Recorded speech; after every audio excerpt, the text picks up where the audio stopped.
Hi folks, today we are exploring 5 ways to make your melodies 10 times better. I'm going to be demonstrating on my C# Lunaria scale, which is also known as the C# Pygmy from Elaia Handpans, but this works regardless of what instrument you play, regardless of what scale you play. You could be a piano player, guitarist, a handpan player, whatever. All of these things translate to the wider musical world. I'm feeling very odd today. Okay, so say you've got a melody that sounds kind of nice. Maybe it's something like this, I don't know.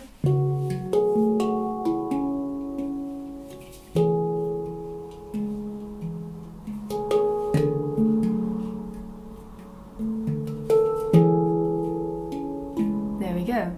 So the melody here was da, da, da, da, da.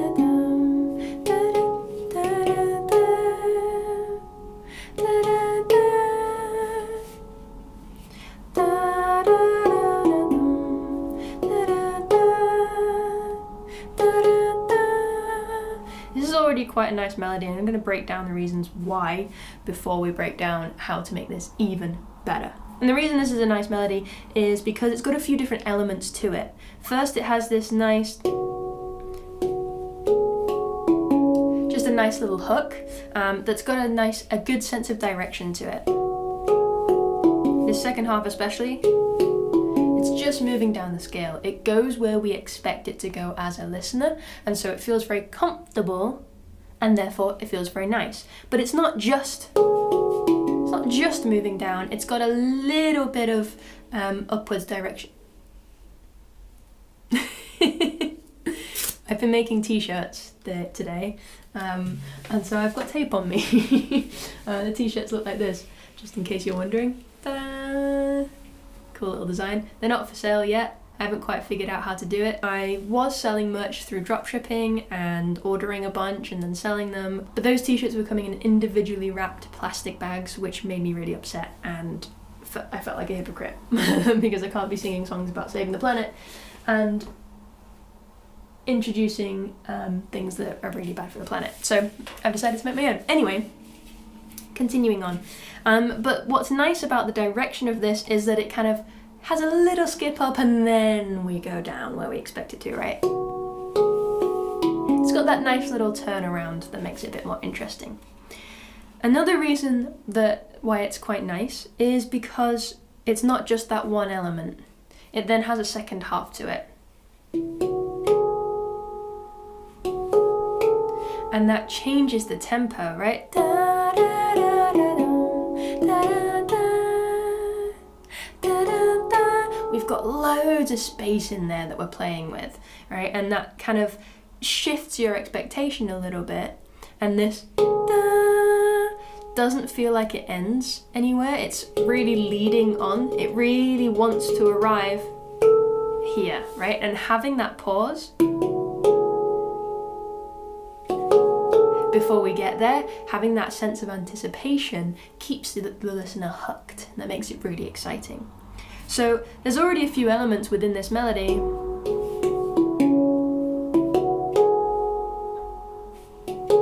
that make it really quite nice.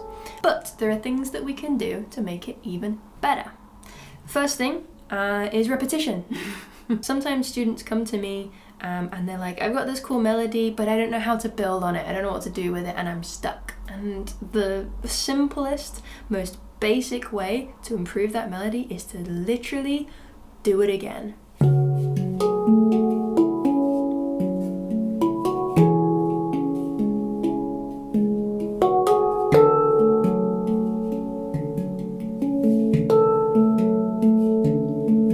Because it doesn't feel complete until we hear it again and we can really settle into it. We know what to expect, right? You could repeat that though with a different harmony underneath, and that would make it really exciting. So here I'm playing with an F sharp minor chord underneath, right?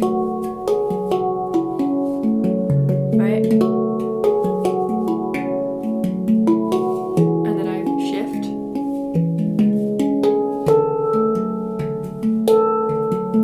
But what if I started on this other chord, what if I started on a C sharp instead?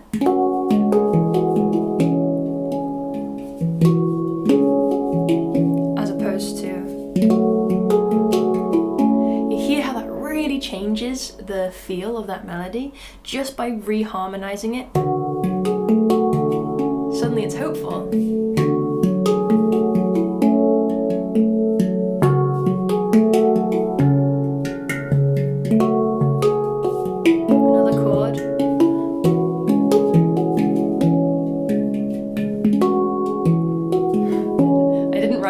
Beforehand, so I apologize for any mistakes as we go along. Yeah, so just by changing the harmony but repeating the melody, you can introduce some movement already there. So that's the first thing I recommend, is figuring out how you can contextualize that melody and then repeat it and recontextualize that melody, and by that I mean use a different harmony, different lower notes, to make it feel like it's got movement and keeping it exciting without having to actually come up with a new part. I am a huge advocate for the laziest roots. All right, cool. So that's point one, repetition. The second thing is thinking about direction. So the second half of this melody,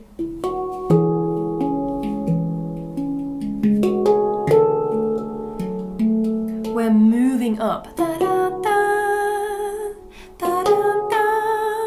Which is especially nice because in the first half we had this downwards movement. So really playing around with the direction of your melody can make it feel really interesting and make it feel like it's going places. Especially if you're being intentional with changing those directions. And another nice thing about this upwards movement here is that it's going up in threes and then it steps one step back before it continues up again. So we're making that, we are moving in one direction, but we're just giving it a little bit of interest, a little turnaround there, a little bit of intrigue to keep it exciting. So we've got that downwards movement, we've got that upwards movement. We can also play with expectations and start to jump around a little bit more to, yeah, bring a little bit more intrigue here. So as opposed to this, we could have, if I use the same rhythm, change the jumps a bit. Ooh. We've got a huge jump here, and then keeping everything close together. So now we're really playing with the expectations of that movement, right?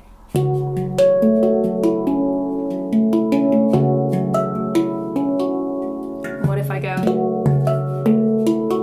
even lower? I didn't like it even lower. That was kind of cool. So we've got moving up and down, or we've got really purposefully jumping around to play with those expectations a little bit. And of course, you can put those two things next to each other to have a bit of development.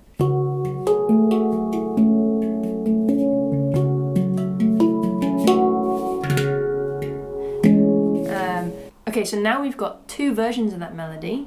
What if I play those two versions twice, but when they come back around again, I recontextualize it, put a different chord underneath?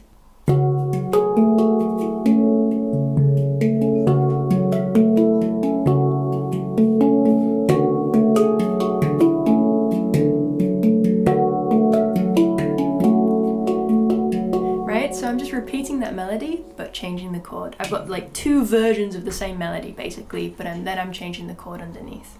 And that's it. And suddenly it's so much nicer. Next, we want to think about the format of our melody. So once we've got a couple of different versions of it, right? We've got this. We've got this. We've got this.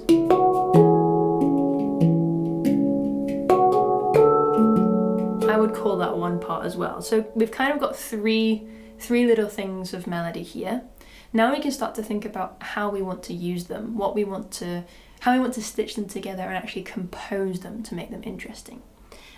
Because in theory, these three elements could be an entire piece if we really pulled it apart and did as much as we possibly could. So let's give those sections of melody names. A,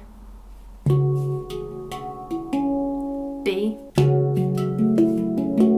C. C is quite long. Let's try doing A, B, C and see how that feels. A.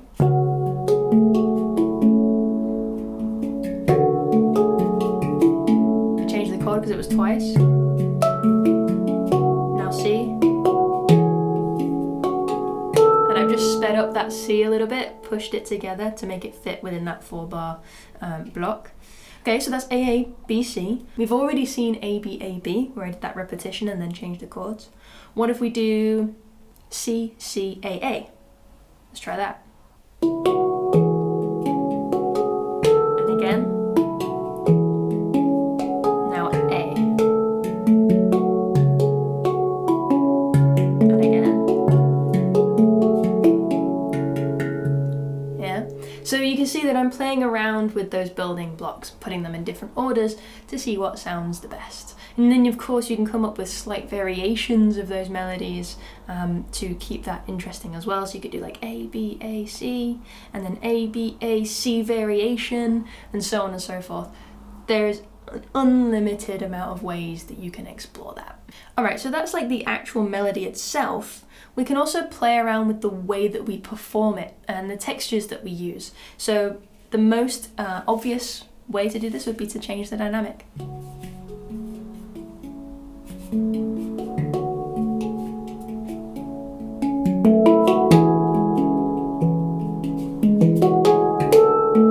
Right, so I started quiet, I built the tension. When it moves up, the melody moves up, I got louder to really exaggerate that.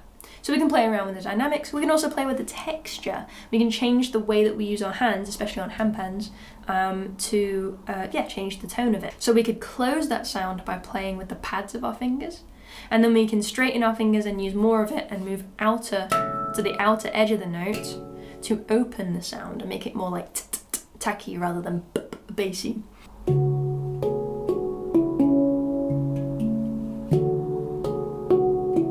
And then open.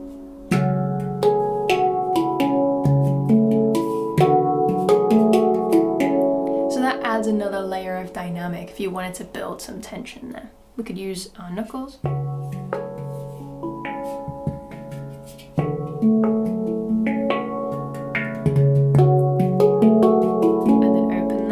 So diving really deep into your instrument and finding the ways that you can change the actual sound of that melody can also have a huge impact on the way that it's received. The fifth way that we can make our melodies better is by playing around with little tricks, fun little tricks, little techniques to just bring some excitement to that. One of my favorites is a flam. So a flam is when you bring one hand down just before the other. So you've got like a brum, brum. It's not two separate beats, but it widens the sound a little bit, and I love doing that between two notes. One's a little bit quieter and one is the main note. I keep missing it. If I put that in context, I can play around even between the harmony and the melody, right?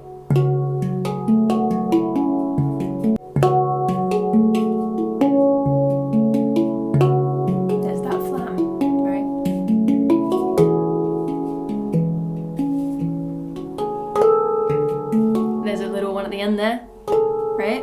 So you can add some flams. We could add some little lazy rolls into there. I like to, where we just drop the fingers onto the instrument. I call that a lazy roll. Right? So bring.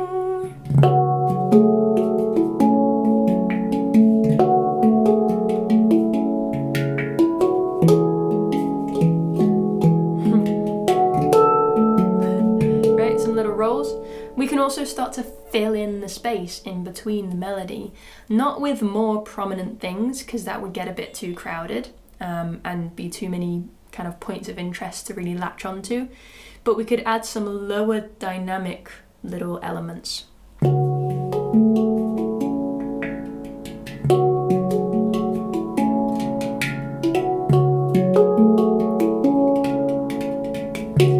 Adding some little percussive elements there that don't take up too much space, that aren't trying to be the star of the show, but that again make it interesting. And I could then move those little kind of ghost note percussive elements to notes if I wanted to.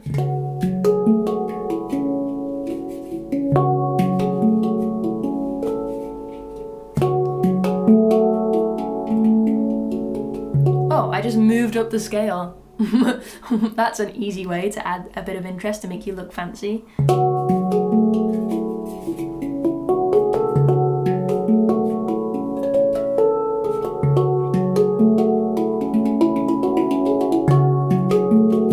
Right, putting some little fills in there to make it seem a bit more exciting, but always coming back to that main theme. So there are 5 ways that you can make that melody interesting. Let's see what that looks like when I actually put it into context, play around and improvise with it. And now that you know all of those tricks, see if you can point them out in my playing. Here we go.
From the melody completely, just play the chords.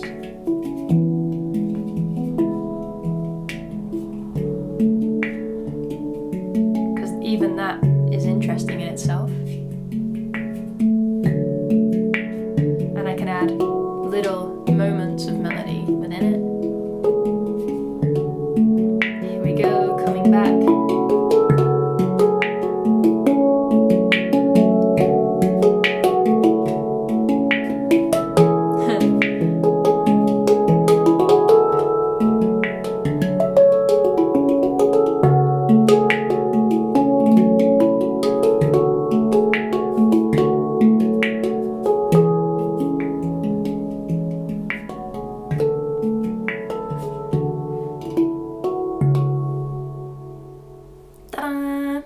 Tips to make your melodies 10 times better than they already are, and I'm sure they are already beautiful. If you want to explore how to make your groove elements that we didn't even touch on in this video, if you want to find a way to make those even more interesting, you can check out this video next. Otherwise, have a wonderful week and I will see you again.